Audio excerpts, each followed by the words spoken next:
सबसे पहले हेडिंग डालना trading and profit and loss account, और यहाँ पे एसी मत लिखना, फुल अकाउंट लिखना, ठीक। इसके नीचे डालना डेट, कब के लिए बना रहे हो, से फॉर द ईयर एंडेड 31 मार्च, कौन सा चल रहा है 2024, मतलब डेट डालना जरूरी। ऊपर हेडिंग डालोगे trading and profit and loss account, और नीचे डेट डालना जरूरी है, जो क्वेश्चन में मेंशन हो वो, ठीक है। फॉर द ईयर एंडेड 31 मार्च 2024, ये हमने अपने आप से डाली हुई, जो क्वेश्चन में वो डाल देना। अब यहाँ से लेजर अकाउंट वाला फॉर्मेट शुरू हो जाएगा। कॉलम क्या बनेगा, पहला पर्टिकुलर, डेट का कॉलम मत बनाना, ठीक। दूसरा कॉलम यहाँ क्या बनेगा, अमाउंट, फिर से पर्टिकुलर, फिर अमाउंट। दूसरी चीज याद रखना, यहाँ पे आपको सिंबल लगाने हैं रुपीस के, मतलब जो फिगर लिखने वाले हैं किस में लिखने वाले हैं, रुपीस में लिखने वाले हैं, ठीक है। सब चीज के नंबर रहेंगे, ये जो आप हेडिंग ऊपर डालोगे, ईयर डालोगे, सब चीज के नंबर है। यहाँ टॉप पे लिख देना डेबिट और इधर लिख देना क्रेडिट। ये तुम्हारा फॉर्मेट है, स्ट्रक्चर है, ठीक है। एग्जाम में जब करना है तो ये तो एकदम रेडी होना चाहिए, ठीक। सबसे पहली चीज इसके अंदर क्या आएगी, अच्छा हम अगर कहें ये तुम इस साल का बना रहे हो 2024 का एग्जाम्पल, पिछले साल भी तो बनाया होगा, है ना, पिछले साल भी तुमने बिजनेस करा होगा, और मान लो पिछले साल तुम्हारे पास 200 प्रोडक्ट थे, 200 प्रोडक्ट थे, उसमें से 130 प्रोडक्ट बिक गए पिछले साल ही, 70 प्रोडक्ट बचे रह गए, क्या करोगे, फेंक दिया जाएगा कि अगले साल इस्तेमाल करोगे। मतलब अगर पिछले साल का कुछ बच के आया है तो इस साल यूज होता है ना, तो जब पिछले साल का कुछ बच के आता है उसको बोलते हैं हम लोग ओपनिंग स्टॉक। पहली चीज जो इसके अंदर पड़ेगी वो पड़ेगी क्या, ओपनिंग स्टॉक। और इस साइड लिखते हैं टू लिखते हैं और इस साइड बाय लिखते हैं, तो अभी इस साइड लिखेंगे टू ओपनिंग स्टॉक, जो भी फिगर हो यहाँ पे डाल देना। नेक्स्ट चीज क्या होगी, अभी फॉर्मेलिटी समझने रेडी कर रहे हैं, अभी आगे जब बात आएगी तो बताएंगे, अभी समझ लो कि फॉर्मेलिटी टाइप है, अगर ओपनिंग स्टॉक क्वेश्चन में तो इधर डालना है, ना हो तो छोड़ देना। दूसरा काम क्या करोगे, ये नया साल स्टार्ट हुआ है ना, पिछले साल का माल बच गया है वो तो लिख लिया, आगे कुछ खरीदोगे इस साल बिजनेस करने के लिए, है ना, तो कुछ माल खरीदा जाएगा, कुछ रॉ मटेरियल खरीदे जाएंगे, और उसको हम लोग क्या बोलते हैं, जब बिजनेस करने के लिए सामान खरीदते हैं क्या बोलते हैं उसको, परचेजेस बोलते हैं। गुड्स खरीदते हैं तो उसको क्या बोला जाता है। तो दूसरी चीज ओपनिंग स्टॉक के साथ साथ नया माल भी खरीदा जाएगा, उसको क्या बोलेंगे, टू परचेजेस, ठीक। पहले फिगर जो लिखना वो यहाँ पे लिखना। नॉर्मल इसकी ओपनिंग की बाहर ही लिख दी थी सीधे, क्यों लिखी थी, क्योंकि ये फाइनल फिगर होती है। परचेजेस के साथ ज्यादातर होता है कि आपने रॉ मटेरियल खरीदा, थोड़ा बहुत लौटा दिया जाता है, बिजनेस में होता रहता है कि डिफेक्टिव माल आ गया रिटर्न कर दिया, नहीं समझ में आया रिटर्न कर दिया, तो पहले फिगर यहाँ लिखी है। नेक्स्ट स्टेप तुम्हारा रहेगा इसके अंदर माइनस करेंगे, क्या, परचेजेस रिटर्न माइनस करेंगे, जो भी सामान खरीदा है जो वापसी हुआ है उसको हटा दो, है ना, तो लेस परचेज रिटर्न, ठीक। परचेज रिटर्न का एक नाम और है, क्वेश्चन में तुम्हें नजर आएगा, कभी लिखा होगा परचेज रिटर्न या फिर लिखा होगा रिटर्न आउटवर्ड, ठीक है, रिटर्न होके बाहर जाए, रिटर्न आउटवर्ड मतलब, और तुम बताओ रिटर्न होके क्या चीज बाहर जा रही होगी, जो तुमने खरीदा होगा। तो दूसरा नाम याद रखना, कंफ्यूज ना होना नाम में, रिटर्न आउटवर्ड नजर आ जाए तो इसका मतलब क्या है, वो परचेज रिटर्न ही है, ठीक है। तो और करके क्या लिख सकते हैं, रिटर्न आउटवर्ड, ठीक।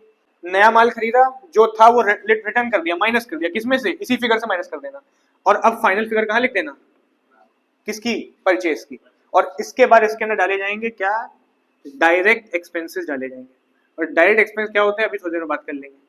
जितने भी डायरेक्ट एक्सपेंस सिर्फ वो डालना, मतलब जो खर्चे तुम्हारे सामने नजर आएंगे उनमें से कुछ छाटेंगे हम लोग, डायरेक्ट एक्सपेंस को अलग करेंगे, और सिर्फ किनको जगह देंगे यहाँ पे, डायरेक्ट एक्सपेंसेस को। और होते क्या है, अगर हम तुम्हें एक थ्योरेटिकल बात बताएं तो डायरेक्ट एक्सपेंस वो एक्सपेंस होते हैं जो कि सामान को बनाने में लगे, गुड्स या सर्विस को मैन्युफैक्चर करने में लगे, ठीक है। बाकी डिटेल बात बाद में करेंगे। कुछ पूछना है तो अभी ट्रेडिंग ही चल रहा है, ये बनाया आपने कंबाइन है, पर अभी हम ट्रेडिंग अकाउंट का पार्ट कर रहे हैं, प्रॉफिट एंड लॉस अभी रुक के शुरू करेंगे, कंबाइन बनाएंगे, इसी का आगे शुरू कर देंगे। नेक्स्ट चीज क्या होने वाली है, अभी इधर साइड पे आ जाए, ये तो हमारा इधर की चीजें रेडी हो गई, ये हमारी एक्सपेंस साइड रहती है याद रखना, और ये हमारी इनकम साइड रहती है। कोई कमाई होती है इधर लिखते हैं, कोई खर्चा होता है इधर लिखते हैं। नेक्स्ट क्या करोगे, सामान बेचा जाएगा, ट्रेडिंग में मोटी मोटी बात करी जाती है ना, तो मोटी मोटी बात करी है, स्टॉक, परचेज और डायरेक्ट एक्सपेंसेस, है ना, कि उसको बनाने में जो खर्चा हुआ। सेकेंड बात, बेचा जाएगा सामान, है ना, तो सेल लिखना है, सेल हमारी इनकम होती है, किधर साइड लिखेंगे, बाय सेल्स, और सेल की जो फिगर हो पहले यहीं पे डालना, ठीक।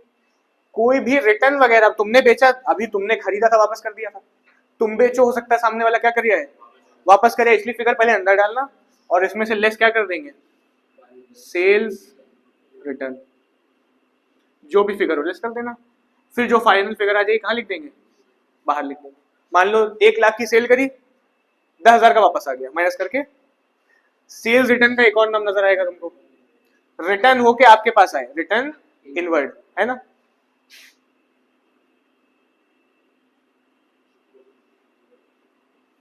इसके बाद क्या होगा, देखो पिछले साल कुछ माल बचा था, है ना, हो सकता है इस साल भी कुछ माल बच जाए। अब ये जो इस साल बचेगा ना, इसको बोलते हैं हम लोग क्लोजिंग स्टॉक, ठीक है। और क्लोजिंग स्टॉक हमेशा यहाँ पे मेंशन करा जाता है एंड में, सेल के बाद क्लोजिंग स्टॉक। हाँ, अभी तो यहीं पे लिखना है जो मेन, ये तो फॉर्मेटिकल बात हो गई, मतलब ये तुम्हें ज्यादातर हर बार क्वेश्चन में करने को मिलेगा। क्लोजिंग स्टॉक भी तुम्हें देखने को मिल ही जाएगा, opening stock, purchases, less return वगैरह तो उसी का पार्ट है। बाकी डायरेक्ट एक्सपेंस, डायरेक्ट एक्सपेंस में बहुत से एक्सपेंस होंगे। ये जब इतना काम डालोगे, इसके बाद आपको बैलेंसिंग करनी है, बैलेंसिंग करते चले आ रहे हो, मतलब आपको इधर साइड का टोटल और इधर साइड का टोटल, दोनों साइड के टोटल कर लेने हैं। जो बड़ा टोटल होता है उसको कहाँ लिख देते हैं, दोनों तरफ लिख देते हैं, सही है। और जिधर कमी आती है वहां पे क्या बना देते हैं, बैलेंस बना देते हैं। ध्यान में है, इधर का टोटल इधर का टोटल, कहीं साइड में कर लिया, बड़ा टोटल दोनों तरफ लिख दिया, जिधर कमी थी उधर बैलेंस डाल दिया। अच्छा मान लो इधर वाली कमी आ रही है, ठीक, तो मतलब ये साइड बड़ी रही होगी, ये कौन सी साइड है, इनकम साइड है, ये कौन सी साइड है, एक्सपेंस साइड है। तुम्हारी इनकम ज्यादा है, एक्सपेंस कम है, प्रॉफिट में जा रहे हो लॉस में जा रहे हो, प्रॉफिट में जा रहे हो। मतलब इधर साइड अगर कमी आ रही है, मतलब आप किसमें हो, प्रॉफिट में हो, और यहाँ लिख देना टू ग्रॉस प्रॉफिट, सही है। बैलेंसिंग अब बैलेंस सीडी से नहीं करेंगे, ग्रॉस प्रॉफिट लिखा जाएगा यहाँ पे, और इसको लिख देंगे आप ब्रैकेट में कि हमने कैसे निकाला, बैलेंसिंग फिगर से निकाला। पूरा फुल फॉर्म यूज करना, शॉर्टकट कहीं भी यूज नहीं करना है। एक छोटा सा शॉर्टकट भी यूज करा, नंबर कटे तुम्हारे। परचेजेस को तुमने शॉर्टकट में लिख दिया, नंबर कट गए, ये ध्यान रख। अब मान लो इधर बैलेंस आ गया, हो सकता है किसी केस में किधर बैलेंस आ जाए, इधर कमी आ जाए, मतलब इधर का बैलेंस बड़ा आया और इधर का छोटा आया, मतलब खर्चे ज्यादा है, इनकम कम है ना। खर्चे साइड ज्यादा निकल गई, इनकम साइड कम निकल। अब बताओ प्रॉफिट में हो लॉस में हो, लॉस में हो, तो यहाँ लिख देना बाय ग्रॉस लॉस, और क्या लिख देंगे, बैलेंसिंग फिगर, जो फिगर डाल देना। तो एक ही आएगा, या तो ये आएगा या तो ये आएगा, दोनों कहीं नहीं आएंगे कि इधर दोनों, एक ही तरफ तो कमी आएगी, कुछ ना। ये हमारा ट्रेडिंग अकाउंट कंप्लीट हो गया। इसमें बस हमें डायरेक्ट एक्सपेंस की बात करनी रह गई, ये बाकी चीजें कुछ नहीं है। नेक्स्ट काम अब यहीं से हमारा profit and loss account start हो जाएगा, क्योंकि कंबाइन बनाया है, ट्रेडिंग कंप्लीट हो गया। अब प्रॉफिट एंड लॉस में क्या करते हैं हम लोग, डिटेल खर्चे माइनस कर दो, डिटेल इनकम प्लस कर दो। ये जो भी ग्रॉस प्रॉफिट आया है, इसी के अंदर बाकी के फालतू के जितने खर्चे सब माइनस करो, और जितनी इनकम है सब प्लस करो। मोटी मोटी बात तुमने कर ली। तो मान लेते हैं सिचुएशन में ग्रॉस प्रॉफिट ही आया है आपका, लॉस नहीं आया है, तो इसको आप आगे कैरी करोगे, कहाँ कैरी करोगे, प्रॉफिट एंड लॉस में। कैसे कैरी हो, क्रॉस कर देना बस। बैलेंस सीडी का बीडी बनाते थे, क्रॉस करते थे, वैसे इसमें भी क्या करोगे, ग्रॉस प्रॉफिट आया, क्रॉस करके यहाँ लिख देना, ठीक है। यहाँ 2 लिखा था, यहाँ क्या लिखेंगे, बाय ग्रॉस प्रॉफिट, ठीक। जो भी फिगर हो, अगर ग्रॉस लॉस आया होता उसको भी कैरी करते आगे, वो किधर लिख देते, इधर लिख देते, 2 ग्रॉस प्रॉफिट, ठीक। पूछना है 2 ग्रॉस लॉस। आगे बहुत सिंपल हो गया यहाँ पे। तुमने जब डायरेक्ट में छाट लिए होंगे ना, तुमने सारे डायरेक्ट छाट लिए, अब क्या बचे होंगे तुम्हारे पास, अब फालतू के ही खर्चे बचे होंगे, मतलब डायरेक्ट के अलावा वाले ही खर्चे बचे होंगे। तो जितने भी खर्चे नजर आ जाए यहाँ डाल देना, मतलब यहाँ हम डालने वाले हैं क्या, इनडायरेक्ट एक्सपेंसेस, जितने भी हो सब डाल देना, जिनकी ऊपर जगह ना बने उन खर्चों को यहाँ पे डाल देना, जितनी फिगर हो सब डाल दिया आपने। और कोई भी एक्स्ट्रा इनकम नजर आ जाए कि कहीं से आपको कमीशन रिसीव हो गया, कहीं से आपको रेंट रिसीव हो गया, कोई भी इधर उधर की इनकम नजर आ जाए, वो किधर लिख देंगे, बाय इनडायरेक्ट इनकम्स, ठीक। ये एक्सपेंस साइड थी, ये इनकम साइड थी, ये कंप्लीट हो गया। इसमें और कुछ नहीं है, इसका इतना ही सा आपका स्ट्रक्चर था, लेकिन ट्रांजैक्शन बहुत से होंगे। फिर से इसको क्या करोगे, जैसे ही कंप्लीट हो गए, पीएल भी कंप्लीट हो गया मेरा, इसको फिर से क्या करा जाएगा, बैलेंस करा जाएगा। और बैलेंस करने का तरीका फिर वही है कि आप दोनों साइड का क्या लोगे, टोटल लोगे, इधर साइड और इधर साइड। जो बड़ा दोनों तरफ लिख दिया, इधर कमी आई, क्या है, प्रॉफिट है लॉस है, प्रॉफिट है। इनकम साइड बड़ी है, खर्चे साइड छोटे हैं। प्रॉफिट को क्या नाम दिया जाएगा, नेट प्रॉफिट। एग्जाम्पल में देखा था कि प्रॉफिट एंड लॉस से क्या निकल के आता है, नेट प्रॉफिट निकल गया। तो ये हमारी क्या होगी, बैलेंसिंग फिगर। इसका भी आगे भी यूज है, क्या यूज है बताएंगे, ठीक। और अगर इधर कभी बैलेंस आ जाए, लॉस में चलेगा, खर्चे साइड बड़ी थी, आपकी इनकम साइड छोटी है, दोनों में से एक ही आने वाला है। पर अगर इधर आ रहा है लिख देंगे बाय नेट लॉस, और ये भी हमारी बैलेंसिंग फिगर कहलाएगी। यहाँ तक कोई दिक्कत, ये हमारा trading and profit and loss account complete हो गया। इसके बाद हमारी जो बनेगी वो क्या बनेगी, बैलेंस शीट का फॉर्मेट देखेंगे। ऊपर हेडिंग डालना बैलेंस शीट, और इसमें भी डेट डालनी पड़ेगी, जो भी डेट दी हो क्वेश्चन में लिख देना, सही है। सबसे पहला जो इसके अंदर कॉलम बनता है, नॉर्मली तुम्हें लग रहा होगा कि एसेट लायबिलिटी होती है ना। इधर भी देखो तो डेबिट क्रेडिट पहले यूज होता है, सही है। लेकिन जब बैलेंस शीट बनती है तो इसके अंदर पहला जो कॉलम लोग बनाते हैं वो क्या लिखते हैं, लायबिलिटीज, सही है। उसके बाद दूसरा कॉलम जो बनाएंगे उसमें क्या लिखेंगे, एसेट्स लिखेंगे, और फिर दूसरा कॉलम जो रहेगा वो अमाउंट का रहेगा।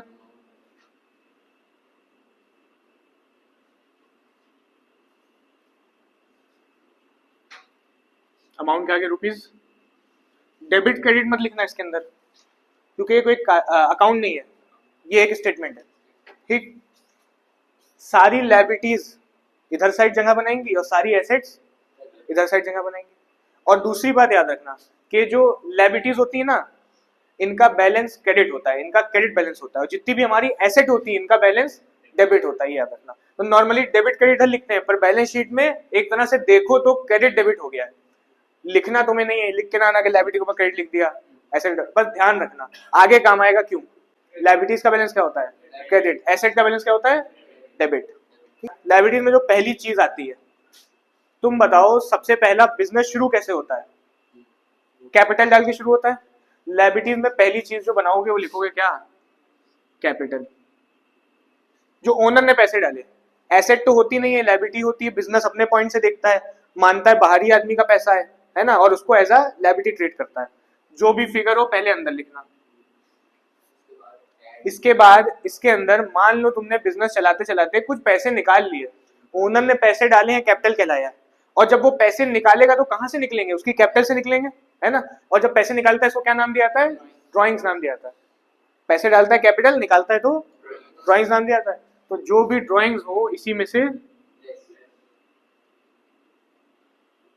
सही है, कोई ड्रॉइंग्स होंगी माइनस कर दी जाएंगी। तीसरी चीज, एक कैपिटल ड्रॉइंग्स हो गई। थर्ड चीज, ये जो तुमने कमाया या फिर तुमने गवाया, दोनों में से एक बात आ रही होगी, तो कमाया क्या करेंगे, फेंक दिया जाएगा, ओनर के खाते में जुड़ जाएगा जाके, है ना, है तो बिजनेस ओनर का ही। तो अगर नेट प्रॉफिट कभी नजर आ जाए तो क्या करना है, यहां ले जाके ऐड कर देना। नेट लॉस नजर आ जाए तो उसके खाते में ले आके सब्सट्रैक्ट कर देना, माइनस कर देना। तो अगर तुमने गवाया तो तुम्हारी कैपिटल ही तो घुसी, अगर तुमने कमाया तो तुम्हारी कैपिटल में एड ऑन हो गया। इसके बाद जो भी तुम्हें लायबिलिटी नजर आ जाए, मतलब ऐसी चीजें जो इसके अंदर जगह ना बना पाए, इसके अंदर सिर्फ याद रखना एक्सपेंस और इनकम जाने वाली है। अगर तुम अपने फ्रेंड के पास गए थे और कल एग्जाम्पल जो उन्होंने लिया था, तुमने उससे पूछा था कमा रहे हो गवा रहे हो, तो उसने खर्चे और इनकम ही गिनाई थी, उसने ये नहीं गिनाया था कि मेरे पास दुकान है, फर्नीचर है ना। तो जितनी भी चीजें ना एक्सपेंस नजर आए ना इनकम नजर आए, वो कहाँ जाएंगी, फिर बैलेंस शीट में जाएंगी। और तुम्हें लगे कि ये लायबिलिटी है, तुम्हें इसको चुकाना है, तुम्हारे सर पे इसकी हेडेक है, तो किधर डाल देना। एग्जाम्पल हम मान लें लोन, लंबे समय का लोन पड़ा हुआ है, क्या है, लायबिलिटी, ठीक। एग्जाम्पल हम मान लें तुम्हारे क्रेडिटर्स हैं, क्रेडिटर्स क्या होते हैं, तुमने उधार माल खरीदा हुआ है, इनको पेमेंट करना है, लायबिलिटी है। तुम्हारा एग्जाम्पल मान लो बैंक ओवरड्राफ्ट चल रहा है, बैंक ओवरड्राफ्ट क्या होता है, तुमने बैंक में नेगेटिव में अपना खाता डाल रखा है, मतलब आपके खाते में पैसे नहीं है, आपने पेमेंट कर दिया है, माइनस में चला गया है, चुकाना है, लायबिलिटी है। कुछ पूछना है, आपके पास बिल्स पेबल पड़े हुए हैं, बिल्स पेबल क्या होते हैं? बिल रखे हैं, बिल आपने दिए हुए हैं, इनके पेमेंट देने हैं आपको, लायबिलिटी है। और भी कुछ चीजें नजर आने वाली है, ठीक है। जैसे कोई आउटस्टैंडिंग एक्सपेंस है। आउटस्टैंडिंग का मतलब क्या होता है? आउटस्टैंडिंग का मतलब होता है कि अभी ये पे करना है, अभी किया नहीं है, पे करना है। और कोई भी आउटस्टैंडिंग एक्सपेंस है तो क्या है आपकी वो लायबिलिटी। और भी बहुत एग्जाम्पल होंगे इसके अंदर। इसके अलावा एसेट साइड आ जाए, क्या क्या तुम्हारी एसेट होंगी? कोई भी तुम्हारे पास कैश रखा हुआ है, क्या है तुम्हारी एसेट है। तुम्हारे बैंक में पैसे रखे हुए हैं, ओवरड्राफ्ट नहीं है, पैसे पड़े हैं बैंक में, क्या है तुम्हारी एसेट है। जितनी वेल्थ लगे तुम्हें, ठीक है। तुम्हारे पास एक मशीन रखी हुई है, क्या है तुम्हारी एसेट है। फर्नीचर है तुम्हारे पास, एसेट है। बिल्डिंग है तुम्हारे पास, खर्चे और इनकम में तो क्लासिफाई हो नहीं रही है, ये तुम्हारी वेल्थ में क्लासिफाई हो रहे हैं, है ना। स्टॉक रखा हुआ है, क्या है तुम्हारी एसेट है। और हमने एक बात करी थी कि ये जो क्लोजिंग स्टॉक है, ये दो जगह अपनी जगह बनाता है। एक तो यहां चला गया, ट्रायल बैलेंस के बाहर जब नजर आए, जब तुम क्वेश्चन करोगे तो एक ट्रायल बैलेंस तुम्हारे सामने होगा, उसको देख के दोनों चीजें बनाओगे। जब ये क्लोजिंग स्टॉक ट्रायल बैलेंस के बाहर नजर आ जाए तो याद रखना ये दो जगह जाने वाला है। पहली जगह तो ये हो गई, और दूसरी जगह क्या हो गई? Balance sheet. मतलब तुम्हारा ये सामान बच गया है, तुम्हारी क्या कहलाएगा? ये एसेट्स कहलाएगा, ठीक। हाँ, क्या पूछो? देखो, एक ट्रायल बैलेंस नजर आएगा, उसके अंदर बहुत सी फिगर पड़ी होंगी, ये सारे आइटम मान लो पड़े हैं, लेकिन उसके बाहर एक छोटा सा लिखा हुआ है क्लोजिंग स्टॉक, ठीक है, बाहर लिखा हुआ है। तो जब बाहर लिखा हो तो एक तो ये जगह हो गई इसकी, दूसरी जगह क्या हो गई? बैलेंस शीट में एसेट साइड शो किया जाएगा, क्या? Closing stock. और कोई एग्जांपल लें? डेटर्स हैं तुम्हारे। डेटर्स क्या होते हैं? जिनसे पैसे लेने हैं, ठीक है। और जिनसे पैसे लेने हैं वो हमारे क्या कहलाते हैं? डेटर कहलाते हैं। अब तुम्हारे पैसे किसी और के पास है, क्या है तुम्हारी एसेट है, ठीक है। एसेट साइड शो करेंगे। ओपनिंग स्टॉक में मेंशन होगा। ओपनिंग यहाँ से यूज हो गया ना, बचा क्या? बची हुई चीज लिखोगे बैलेंस शीट में, कि जो यूज हो गया वो लिखोगे? कंज्यूम हो गया, वो खत्म हो गया, एक्सपेंस हो गया, समझ में आ रहा है? बच गया जो, वो लिखो, क्योंकि ऐसी चीजें लिखनी जो एक्सपेंस ना हो और इनकम ना हो। तो पूछना है? अच्छा, डेटर्स हो गए।